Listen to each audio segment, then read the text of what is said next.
Dear friends, welcome back to my channel. दोस्तों, क्या आपको लगता है कि माइक्रोवेव में खाना बनाने से न्यूट्रिएंट्स का लॉस होता है या फिर कुछ पॉइजनस कंपाउंड्स क्रिएट होते हैं? क्या आप ये सोचते हैं कि सिर्फ स्पाइसी फूड खाना खाने से ही पेट में अल्सर्स होते हैं? क्या आपको भी ऐसा लगता है कि कफ में, कोल्ड में दूध नहीं पीना चाहिए? या आप ये मानते हैं कि शुगर के पेशेंट्स को मीठा बिल्कुल नहीं खाना चाहिए? क्या आपको भी ऐसा लगता है कि ड्राई फ्रूट्स जो होते हैं वो बहुत ज़्यादा जंक की कैटेगरी में आते हैं और वो हमारे लिए फ़ायदेमंद नहीं है? ऐसे ही बहुत सारे मिथ्स, ऐसी ही बहुत सारी गलत फहमियों से अगर आप भी राब्ता रखते हैं, मानते हैं, तो आज का ये वीडियो सिर्फ और सिर्फ आप ही के लिए है। आज मैं एक मिथ बस्टर वीडियो लेकर आई हूँ अबाउट जर्नल मिसकंसेप्शंस फूड से रिलेटेड, डाइट एंड न्यूट्रिशन से रिलेटेड। ये दोस्तों वीडियो आपके लिए बहुत इन्फॉर्मेटिव होने वाला है क्योंकि इसमें बहुत सारी अहम जानकारियां आपको मिलेंगी हमारी डाइट एंड न्यूट्रिशन से रिलेटेड। इस वीडियो को अंत तक जरूर देखिएगा, मेरे साथ बने रहिएगा। और अगर आपने अभी तक मेरे चैनल को सब्सक्राइब नहीं किया है, आप पहली बार मेरा वीडियो देख रहे हैं, तो प्लीज इसे जल्दी से सब्सक्राइब कर दीजिए, बेल बटन प्रेस कर दीजिएगा, जिससे कि आपको आगे आने वाली सभी यूजफुल नोटिफिकेशंस मिलती रहेंगी। चलिए दोस्तों, लेट्स गेट स्टार्टेड। दोस्तों, आइए बात करते हैं मेरे पहले टॉपिक के बारे में। The first topic is microwave cooking. इससे रिलेटेड दोस्तों कई पेशेंट्स मुझसे क्वेश्चंस पूछते हैं रेगुलरली, माइक्रोवेव में कुकिंग करना डेंजरस है या डेंजरस नहीं है? दोस्तों, आइए इसके बारे में कुछ सच्चाइयां जानते हैं। देखिए, माइक्रोवेव में जो वेव्स निकलती हैं वो रेडियो फ्रिक्वेंसी वेव्स की ही तरह होती हैं। ये डेंजरस नहीं है। इससे ज़्यादा डेंजरस तो वो एक्सरेज और गामा रेज हैं जो कि वी आर एक्सपोज टू अगर हम जाकर अपना अल्ट्रासाउंड या एक्सरेज करवा रहे हैं फॉर एनी डिजीज कंडीशन। तो रेडियो फ्रिक्वेंसी वेव्स के जैसी जो माइक्रोवेव्स हैं वो उतनी ज़्यादा डेंजरस नहीं है हमारे शरीर के लिए। कुकिंग होती कैसे है माइक्रोवेव में? जैसे ही माइक्रोवेव ऑन करके हम अंदर फूड आइटम रखते हैं तो जो फूड आइटम्स के अंदर वाटर मॉलिक्यूल्स हैं वो हीट अप होते हैं बिकॉज ऑफ दी माइक्रोवेव्स। वो हीट जनरेट होती है उन वाटर मॉलिक्यूल्स में और उस गर्मी की वजह से, जो हीट प्रोड्यूस हुई है उसकी वजह से खाना कुक होना शुरू हो जाता है। यहाँ तक तो सब कुछ ठीक है, कुछ भी डेंजरस नहीं है। अब डेंजरस है तीन चीजें।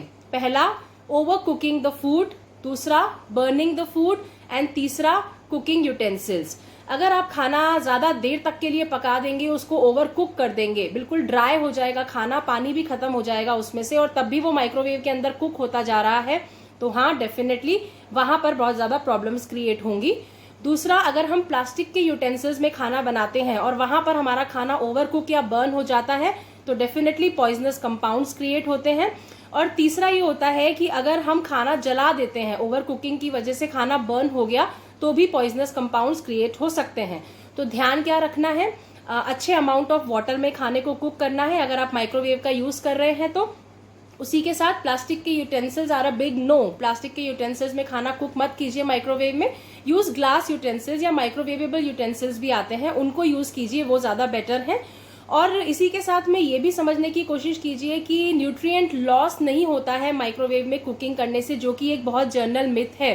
देखिए, अगर आप गैस पर भी कुक कर रहे हैं और आप बहुत ज्यादा ओवर कुक कर देते हैं फूड को, तो भी सारे विटामिन का लॉस और सारे न्यूट्रिएंट्स का लॉस हो जाता है खाने से। तो ऐसा ही माइक्रोवेव के साथ भी है। तो खाने को कभी भी ओवर कुक नहीं करना है, बी इट गैस और बी इट माइक्रोवेव। अगर आप उसको तरीके से प्रॉपर टाइम के लिए कुक करेंगे, प्रॉपर यूटेंसिल्स में कुक करेंगे, तो ना तो न्यूट्रिएंट का लॉस होगा और ना ही ऐसे कोई पॉइजनस कंपाउंड्स क्रिएट होंगे। दोस्तों, आज से अपनी हर वीडियो में मैं एक नया सेक्शन स्टार्ट कर रही हूँ जिसका कि नाम है एक छोटा सा लेकिन बड़े काम का नुस्खा।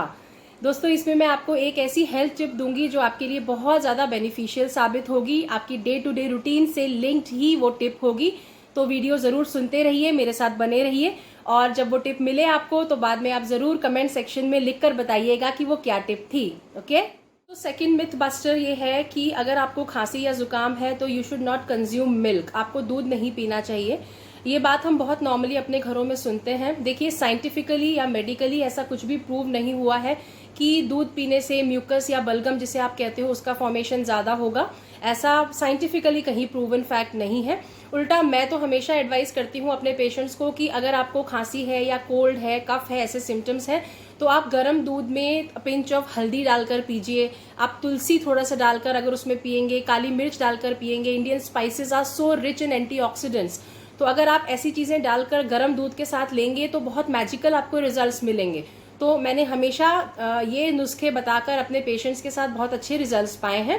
तो इस चीज को भी अपने दिमाग से निकालिए। हाँ, ठंडा दूध नहीं पीना है कि आपको खांसी जुकाम है और आप उस समय भी कोल्ड कॉफी या शेक्स या बर्फ डालकर ठंडा दूध पी रहे हैं, that is definitely dangerous for you. दोस्तों, तीसरा मिथ ये कहता है, और मिथ बस्टर क्या है इससे रिलेटेड मैं बताती हूँ, कि हमारा शरीर उन चीज़ों की डिमांड करता है, क्रेविंग करता है जो हमारे शरीर में डेफिशिएंट होते हैं। मतलब जो न्यूट्रिएंट्स हमारे शरीर में कमी है, हमारा शरीर वो चाहेगा, वो क्रेव करेगा। देखिए, ये एक बहुत ही फनी मिथ है, ऐसा बिल्कुल भी नहीं है। बॉडी में ऐसा कोई मैकेनिज्म नहीं है कि आपके शरीर में जिस चीज़ की कमी है आपका शरीर उसी को मांग रहा है और आप क्रेव कर रहे हैं और आप तड़प रहे हैं कि मेरा तो दिल कर रहा है मीठा खाने का, ज़रूर मुझे शुगर की कमी हो गई है, या मुझे जंक खाने का, स्पाइसी या सॉल्टी खाने का मन कर रहा है, हो सकता है मेरा ब्लड प्रेशर लो हो गया होगा, मेरा सॉल्ट लेवल लो हो गया होगा। ऐसा कोई मैकेनिज्म हमारी बॉडी में नहीं है, ये सिर्फ हमारी इमोशनल थिंकिंग है। हम सिर्फ इमोशनल चीज़ों पर थोड़ा सा पैसिफाई करने के लिए अपने आप को ऐसे तरीके ढूंढ लेते हैं कि अगर हम उदास हैं तो हम चॉकलेट खा लेंगे तो हमें अच्छा फील होगा, या हम सॉल्टी फूड्स बहुत क्रेव कर रहे हैं। ऐसी साइंटिफिकली कोई बात नहीं है। मैं आपको बताती हूँ, सिर्फ एक ऐसी मेडिकल कंडीशन है जहाँ पे yes we doctors also agree कि आपकी बॉडी डिमांड करती है वही चीज़ जो आपके शरीर में कम है, and that is only one, iron deficiency. अगर आपके शरीर में आयरन की कमी होती है तो एक कंडीशन है जिसे हम पिका कहते हैं, और उसमें बच्चा हो चाहे बड़ा हो, सीमेंट, मिट्टी, दीवार चाटेगा, मतलब मिट्टी खाएगा, जहाँ पर भी चौक खाएगा, जहाँ पर भी उसको लगेगा कि मुझे कहीं कैल्शियम की मतलब एक रिक्वायरमेंट हो रही है, एक क्रेविंग हो रही है, आयरन और कैल्शियम जहाँ पर भी बच्चे के शरीर से बहुत ज़्यादा कम होगा, वहाँ पर बच्चा ऐसी एबनॉर्मल चीज़ें खाता है, उसे पिका कहते हैं, और ये एक मेडिकल कंडीशन है। तो इस बात को अपने दिमाग से बिल्कुल निकाल दीजिएगा, और आज के बाद में अननेसेसरी अगर आप मीठा या सॉल्टी इमोशनल बोल कर खा रहे हैं तो वो गलत बात है बिल्कुल। नंबर पे जो मिथ आता है वो ये है कि बहुत ज़्यादा मिर्च मसालेदार स्पाइसी खाना खाने से ही हमेशा अल्सर होते हैं, और अगर आप ऐसा खाना खाएंगे तो हमेशा अल्सर हो जाएंगे। देखिए, होम्योपैथी में तो हम कहते हैं वाइटल फोर्स का डिरेंजमेंट, जिसे प्राणदायिनी ऊर्जा, एनर्जी जो है हमारी बॉडी में, जब वो डिरेंज हो जाती है तो बहुत सारी बीमारियों को न्योता दे देती है। और अगर हम पैथोलॉजिकली बात करें डिजीज पॉइंट ऑफ व्यू से, तो जो बैक्टीरियाज होते हैं हेलिकोबैक्टर पाइलोरी, उसकी वजह से स्टमक वॉल में अल्सर्स होते हैं। तो सिर्फ मिर्च खाना या स्पाइसी खाना एकमात्र कारण नहीं है, ये भी जानिए। अगर आपकी स्लीप डिस्टर्ब्ड है, अगर आप बिल्कुल एक्सरसाइज नहीं करते हैं, सीडेंट्री लाइफस्टाइल जी रहे हैं, अगर आप बहुत ज़्यादा स्ट्रेस ले रहे हैं, टेंशन ले रहे हैं, अगर आपके खान पान का कोई टाइम नहीं है, कोई रूटीन नहीं है, अगर आप बहुत ज़्यादा अल्कोहल या स्मोकिंग में लिप्त हैं, और अगर आप बिल्कुल भी अपने शरीर और अपने माइंड का एक पीस का बिल्कुल ध्यान नहीं रख रहे हैं, तो आपकी बॉडी सिर्फ अल्सर्स ही क्या और भी हजारों बीमारियों के लिए प्रोन हो जाएगी। और ऐसे पेशेंट्स में स्पेसिफिकली अगर मैं बात करूं तो पेट संबंधित बीमारियां बहुत ज्यादा देखने को मिलती हैं। मिर्च मसाले एक ट्रिगर फैक्टर जरूर हो सकते हैं, लेकिन द ओनली सोल रीजन नहीं है, इस बात को हमेशा ध्यान रखिएगा। मिथ नंबर 5 है कि जिन लोगों को शुगर है, जो डायबिटिक्स पेशेंट्स हैं, उनको मीठा बिल्कुल भी नहीं खाना चाहिए। देखिए दोस्तों, थोड़ी सी ग्लूकोज रिक्वायरमेंट डेफिनेटली बॉडी की है। Glucose is a very important source of energy in our body. काम तो सारे करने हैं डेली रूटीन के, एनर्जी भी चाहिए उसके लिए। आपको करना क्या है, अगर आप शुगर पेशेंट हैं, आप अपनी दवाइयाँ बिल्कुल टाइम से लीजिए। एक्सरसाइज का बहुत ज़्यादा ध्यान रखिए, चाहे आप वॉकिंग कर रहे हैं या any form of exercise, yoga, meditation, anything you like. थोड़ा बहुत अगर आप मीठा कभी अ पीस ऑफ समथिंग खा भी लेते हैं, तो आप उस दिन की अपनी कार्बोहाइड्रेट्स, प्रोटीन्स, फैट्स, उन सबको बैलेंस करके चलिए। उस दिन में आप आगे और बिल्कुल मीठा कंज्यूम मत कीजिए। दोस्तों, अब 2 मिथ मॉमीज एंड किड्स के लिए, माँ और उनके बच्चों के लिए। 6 नंबर पर जो मिथ है, जो बहुत कॉमनली प्रेवलेंट है, वो ये कि छोटे बच्चों को मिर्च मसाले वाला खाना नहीं देना चाहिए। लेकिन मैं इस बात को बिल्कुल भी एग्री नहीं करती हूँ। मैं ये मानती हूँ कि एक बहुत छोटी एज से ही आपको बच्चों को अदरक, लहसुन, काली मिर्च, ब्लैक पेपर, जो भी और हमारी इंडियन स्पाइसेस हैं, हर्ब्स हैं हमारे इंडिया में, जैसे तुलसी हो गई, मिंट हो गई, धनिया हो गया, उसके अलावा लौंग हो गया, इलायची हो गया, तेज पत्ता हो गया, ये जो सारे मसाले हैं ये सब इतने रिच हैं एंटीऑक्सीडेंट्स में एंड यूजफुल केमिकल्स में, जो हमारी बॉडी के डाइजेस्टिव फंक्शंस को बहुत एनहांस करता है। छोटी उम्र में ही बच्चों को भी थोड़ा सा स्पाइसी का मतलब, मेरा मतलब ये नहीं है कि लाल मिर्च डाल डाल के देनी है खाने में, लेकिन ये सारे हर्ब्स और मसाले आप खाने में एक प्रॉपर प्रोपोर्शन में जरूर डालिए और एक छोटी एज से ही अपने बच्चों के अंदर उसका टेस्ट डेवलप कीजिए। डिस्गस्ट नहीं होना चाहिए कि थोड़ी सी अदरक भी बर्दाश्त नहीं हो रही है या थोड़ी सी हरी मिर्च या जिंजर या लहसुन बिल्कुल बर्दाश्त नहीं हो रहा है। तो एक छोटी एज से ही ऐसा खाना बनाइए कि आपके बच्चों में इन चीजों के लिए टेस्ट भी डेवलप हो और उनको इनके बेनिफिट्स की समझ भी हो। उसी तरीके से 7वें नंबर पर जो मिथ है वो ये है कि अगर बच्चा पिकी ईटर है, फसी ईटर है, तो उसके लिए खाना भी मैं वैसे ही बनाऊंगी, छुपा छुपा कर उसको मैं सब्जियां किसी तरीके से दूंगी, चाहे मैं क्रश करके किसी और फॉर्म में दे दूंगी, उसको बताऊंगी नहीं उसके बेनिफिट। सारी मदर्स ऐसे ही करती हैं, डेली बेसिस पर मैं देखती हूँ। बट एज अ डॉक्टर मेरा व्यू ये है कि why not teach our child, why not create an awareness.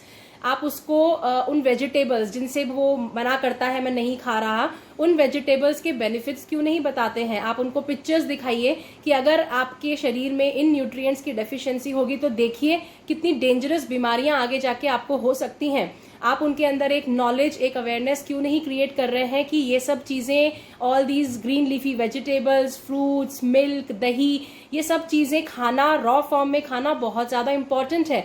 आप उनके लिए खुद एक एग्जाम्पल क्यों नहीं सेट कर रहे हैं ये सब चीजें उनके साथ बैठकर खाने के लिए, बजाय के आप छुपा कर खाने को किसी न किसी तरीके से मोल्ड करके शुरुआत से ही बच्चों को दे रहे हैं। मेरा पर्सनल व्यू ये है कि ये उनके साथ में जस्टिस नहीं है। अगर हम बचपन से ही उनको हाइड करने का तरीका सिखा रहे हैं तो आगे जाके बच्चे भी ऐसा कर सकते हैं।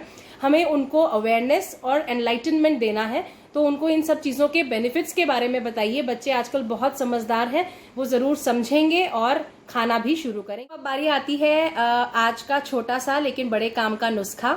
दोस्तों, अगर आपको खराटे आते हैं, अगर आप इस समस्या से ग्रसित हैं, तो रात को जब आप सोने जाएं तो उससे पहले 1 ग्लास गर्म पानी पीकर सोइए। इससे क्या होगा कि आपकी सांस की नली और सारा जो सिस्टम है, रेस्पिरेटरी सिस्टम, वो सब ओपन अप हो जाएगा। अगर कोई म्यूकल ब्लॉकेज होगा, बलगम अटक रही होगी, फंस रही होगी, कोई सूजन है, कोई भी प्रॉब्लम है, तो वो ओपन अप हो जाएगी और आपको खराटों में बहुत आराम देखने को मिलेगा। तो आज से ही इसको करना शुरू कीजिए और मुझे जरूर बताइएगा कि आपको कितना फायदा मिला। दोस्तों, 8वें नंबर पर जो मिथ आता है वो ये है कि 40 के अराउंड होने पर हम सबको डाइटरी सप्लीमेंट्स लेने ही चाहिए। मतलब कैल्शियम, विटामिन B12, आयरन, खूब सारी बॉक्सेस एंड पैकेट्स एंड सैशेस इकट्ठे कर लो घर में और रोज वो डाइटरी सप्लीमेंट खाओ, क्योंकि तुम्हारी बॉडी अब बहुत ज्यादा डेफिशिएंट हो चुकी है इन चीजों में। देखिए दोस्तों, डाइटरी सप्लीमेंट्स लेने की जरूरत पड़ेगी, लेकिन कब? ओल्ड एज में। अगर आपके शरीर में या मेल फंक्शन डिसऑर्डर्स हैं कि आपका शरीर एब्जॉर्ब नहीं कर पा रहा है आप जो खा रहे हैं वो, अगर बहुत ज्यादा सिवियर डेफिशिएंसी हो जाती है किसी वजह से आपके शरीर में किसी न्यूट्रिएंट की, तो या फिर आपको कोई डॉक्टर की तरफ से एडवाइस किया गया है क्योंकि आपके अंदर कोई ऐसी मेडिकल कंडीशन है कि आप एब्जॉर्ब नहीं कर पा रहे हैं न्यूट्रिएंट्स को, तो लेकिन ऐसा कुछ नहीं है कि 40 साल के हुए और बस अब तो गोलियां खानी शुरू कर दीजिए, ऐसा बिल्कुल नहीं है। आपका खान पान कहाँ गया, आपकी डाइट कहाँ गई, उसी को मॉडिफाई कीजिए ना। अपने डाइट में मोर प्रोटीन्स, मोर कैल्शियम, मोर आयरन, इन सबको इनकॉर्पोरेट कीजिए। जितना आप पहले नहीं लेते थे अब आप ज्यादा लीजिए। दूध हो गया, पनीर, मिल्क प्रोडक्ट्स हो गए, दही, sprouts, rajma, fruits, vegetables, green leafy vegetables, इन सब में वो सब अवेलेबल है जो आपके शरीर को डेली बेसिस पे चाहिए। तो अगर आप अपने डाइट को अच्छे से सुधारेंगे तो आपको सप्लीमेंट्स लेने की जरूरत नहीं पड़ेगी।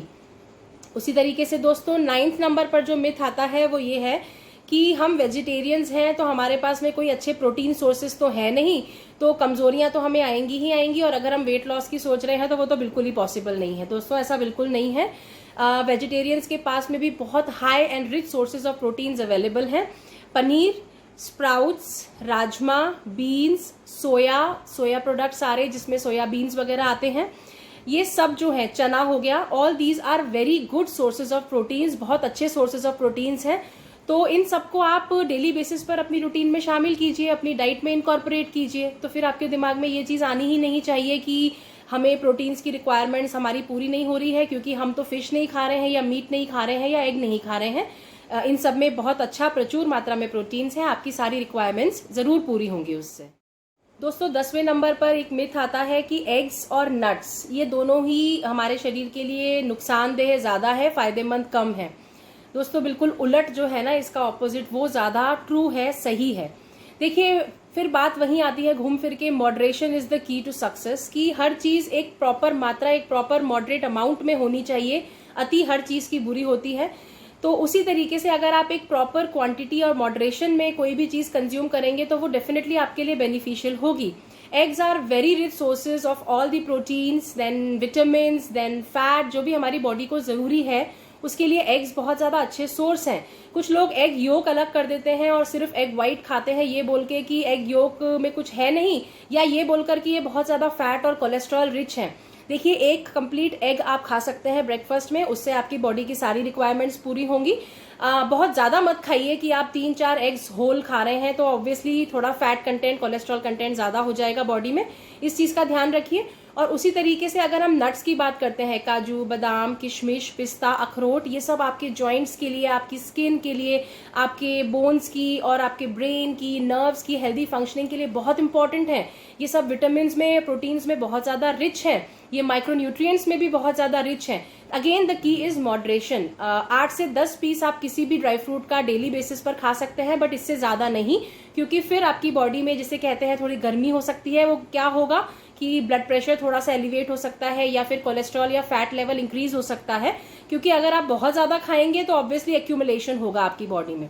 इनके बेनिफिट्स को तो मत अवॉइड कीजिए, मॉडरेशन में खाइए, तभी आपके लिए बहुत ज्यादा बेनिफिशियल ही साबित होंगे।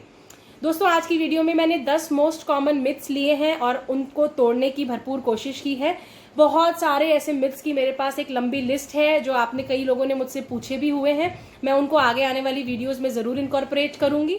दोस्तों मेरे चैनल को सब्सक्राइब करना बिल्कुल मत भूलिएगा। अगर आपको ये वीडियो पसंद आई हो तो इसे लाइक करके शेयर जरूर कीजिए, ताकि और लोगों तक भी ये यूजफुल इन्फॉर्मेशन पहुंचती रहे। अपना बहुत ज्यादा ध्यान रखिएगा। Stay fit, stay healthy, take care and bye bye.